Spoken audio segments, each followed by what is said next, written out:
Welcome to the Military Breakdown Podcast. Great to be here. Today we're digging into that India-Pakistan air combat incident, May 7th, 2025.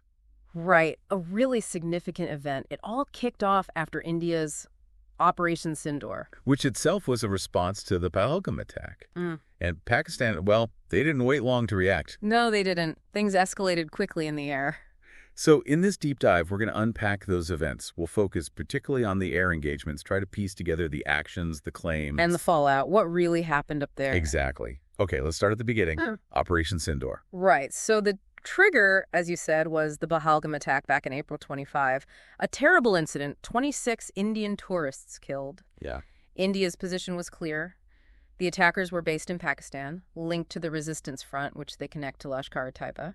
And they had intelligence suggesting more attacks might be coming. That was the justification given, yes. A preemptive measure, essentially based on intelligence about follow-on attacks. So, Operation Sindoor itself, it was a pretty significant air operation. It was. Coordinated strikes. They targeted 9 locations, according to India, in Pakistan, and Pakistan-administered Kashmir. And all within a very tight window, wasn't it? Like early morning?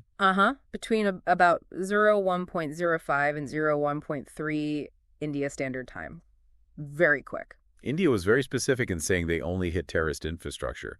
They even released imagery, didn't they? They did. They put out pictures they claimed showed the targets and the damage, trying to prove it was purely counterterrorism. And part of their reasoning, beyond the immediate security threat, was linked to the impact on Kashmir's stability and tourism. Exactly. They highlighted the huge number of visitors, something like 22.5 million the previous year. The argument being the attack aimed to disrupt that, to destabilize the region economically. Which frames why they felt such a robust response was necessary. Precisely. That's the Indian perspective on why Sindoor happened. Okay, so India strikes. Pakistan's response, it was almost immediate. Very swift. And they came out with some big claims. Lieutenant General Ahmed Sharif Chaudhry, the spokesperson, announced they'd shot down 5 Indian aircraft. 5? That's a lot. What types do they claim? 3 Rafales, 1 Su-30 MKI, 1 MiG-29, and also an Israeli-made IAI Heron drone. Wow. 3 Rafales. Those are India's top-line jets. Now, India didn't confirm all of that, did they? No, this is where things get murky. India acknowledged crashes, multiple crashes, but crucially, within their own territory, they reported 3 pilots injured too. But they didn't confirm losing those specific types, or that number, or the drone. Not explicitly, no. They confirmed some losses, but the details were sparse compared to Pakistan's claims. That gap is, well, it's pretty telling about the information war that always accompanies these things. It really is. What's a loss? How is it verified? It all gets very complex. Absolutely. And strategic messaging becomes paramount for both sides. Let's talk about those confirmed crashes inside India. There was one incident in Pampore, Kashmir, that got a lot of attention. Yes, the BBC Urdu journalist Riaz Masroor reported on that one, described a pretty intense scene. Wreckage being collected, military presence. Bulldozers even, right? Yeah. And the area was sealed off. Exactly. Heavy guard, restricted access. Witnesses mentioned hearing jet sounds, then explosions. And that Pampore crash led to some speculation based on, photos of engine parts. That's right. Open source intelligence analysts jumped on images circulating online. Some suggested, based on similarities to a specific engine type, the Snecma M53-P2, that it might have been a Mirage 2000. Might have been. Important qualifier there. Very important. It's analysis based on fragments, not official confirmation.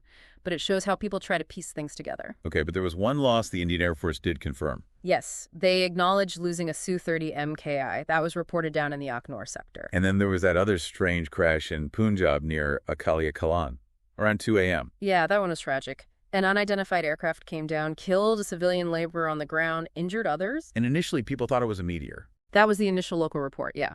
Shows the confusion.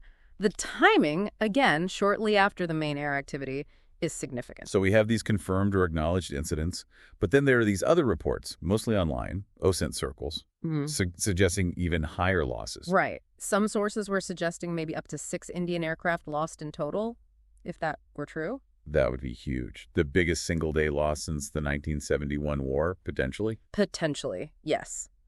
These reports mention specific types, too. Another Rafale, this time allegedly in Punjab, and also a Jaguar fighter within Indian airspace. And specific claims about how they were downed. Yes.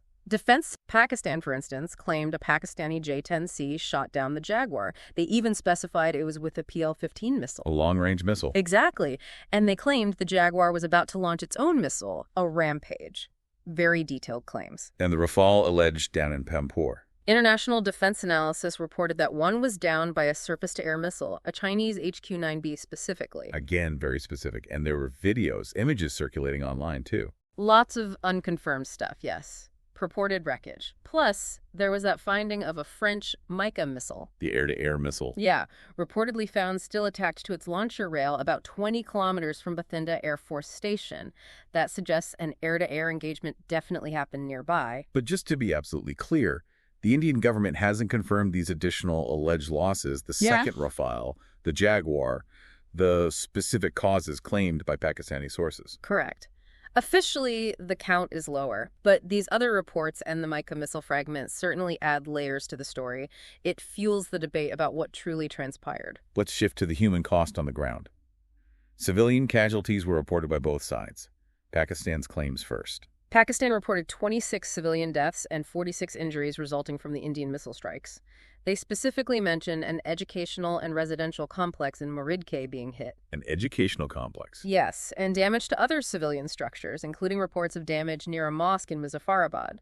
They also stated some people were killed while trying to flee. That paints a picture of significant impact on civilian areas, intended or not. It does. It highlights the inherent risks in these kinds of cross-border strikes, especially in populated zones. And India also reported civilian casualties from Pakistani retaliation. Yes, they reported Pakistani shelling across the line of control caused at least 7 civilian deaths and around 32 injuries on their side. There was that specific case mentioned, Ruby Kaur in Poonch. Right, reportedly killed when a mortar shell hit her home.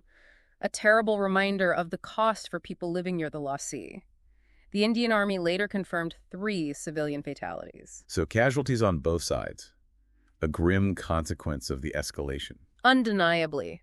It brings the conflict right down to the individual level, affecting ordinary lives profoundly. In the immediate aftermath, what were the reactions? We saw India's defense minister holding meetings. Yes, Rajnath Singh consulted with the military chiefs, as you'd expect, and then there were those civil defense drills across India. Right, in hundreds of districts. But the government said those were pre-planned. That was the official line. Routine drills involving air raid sirens, evacuations. They insisted the timing was coincidental, not a direct response to Operation Sindoor. Interesting timing nonetheless. Politically, how did things play out? Within India, seemed like broad support for the operation across party lines. In Pakistan, the PKP, Pakistan People's Party, condemned it strongly. Violation of sovereignty, international law. Yeah. They vowed retaliation. And internationally, China weighed in. They did. China's foreign ministry called the airstrikes regrettable, urged restraint from both sides. Standard diplomatic language, but shows the regional concern. And meanwhile, local reports indicated disruption, people displaced. Yes, disruption to services, people moving away from border areas. And critically, there were reports of more firing across the line of control after the initial strike. So things remained tense. No immediate stand down. Not at all. The situation remained very much active. Now, let's get into the specifics of the air battle itself. CNN reported on details from a senior Pakistani security source. They described it as a major dogfight. Well, maybe not dogfight in the traditional close-in sense, based on the details, but certainly a major air engagement. The source called it one of the largest and longest in recent aviation history. Largest and longest. What kind of scale are we talking? The claim was 125 fighter jets involved in total. That's a massive number. And lasting over an hour. 125 jets over an hour. Wow.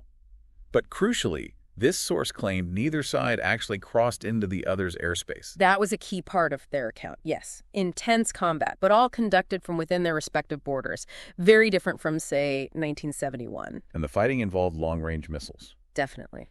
The source mentioned missile exchanges happening at distances sometimes over 160 kilometers or 100 miles. That points squarely to beyond visual range or BVR combat. So relying heavily on radar, advanced missiles. Mm-hmm.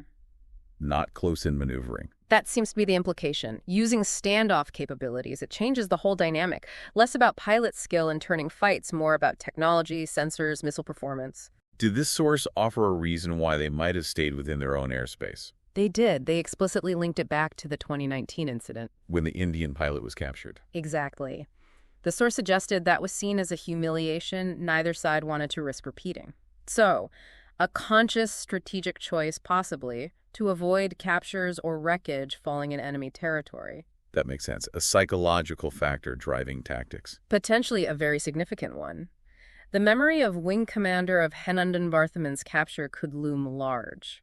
This Pakistani source also made a couple of other claims that the Indian jets had to make multiple attack runs. Yes, they claim the IAF needed several attempts to hit their targets, which, if true, could imply effective Pakistani defenses, or perhaps issues with targeting or munitions on the Indian side. And they also claim Pakistan warned civilians.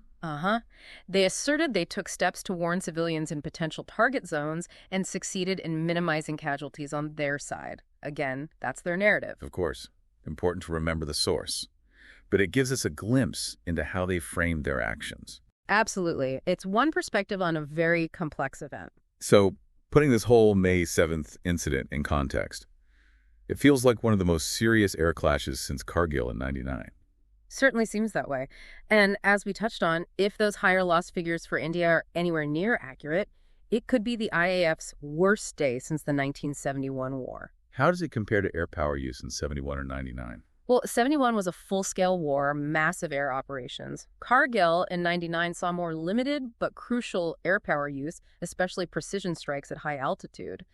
The 2019 Balakot strike and the subsequent dogfight were perhaps the closest recent parallel. Involving cross-border strikes and an aerial engagement, though smaller in scale than what's claimed for May 7th. Exactly. This latest incident seems to involve potentially more aircraft and definitely highlights the role of modern long-range missile technology. We've seen tensions flare up before without this level of air combat, like the 2001 O2 standoff or after the 2008 Mumbai attacks. Right. Those were dangerous periods, but they didn't quite spill over into this kind of direct, large-scale air engagement between fighters. And looking at the current hardware, India's got the Su-30s, Rafales, Mirage 2000s, MiGs, Tejas drones, Pakistan with its JF-17s, the newer J-10Cs, and crucially, those HQ-9B SAMs. The reported use of things like the Pakistani PL-15 air-to-air missile and the HQ-9B surface-to-air missile is significant. It shows the proliferation and operational use of advanced long-range systems in the region. And the geography of Kashmir itself. That must play a huge role. High mountains, bases close to the low sea. It absolutely does. It compresses everything. Reaction times are minimal. Engagement windows are short.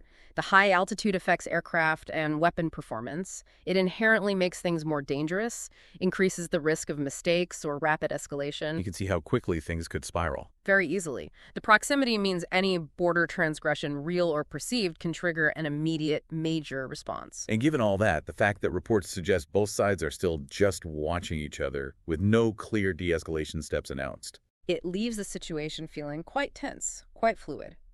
Both sides remain on high alert, clearly. The lack of public moves towards calming things down means the potential for further incidents is still there. Right. So, that wraps up our look at the May 7th India-Pakistan air combat. A really complex event, Operation Sindoor.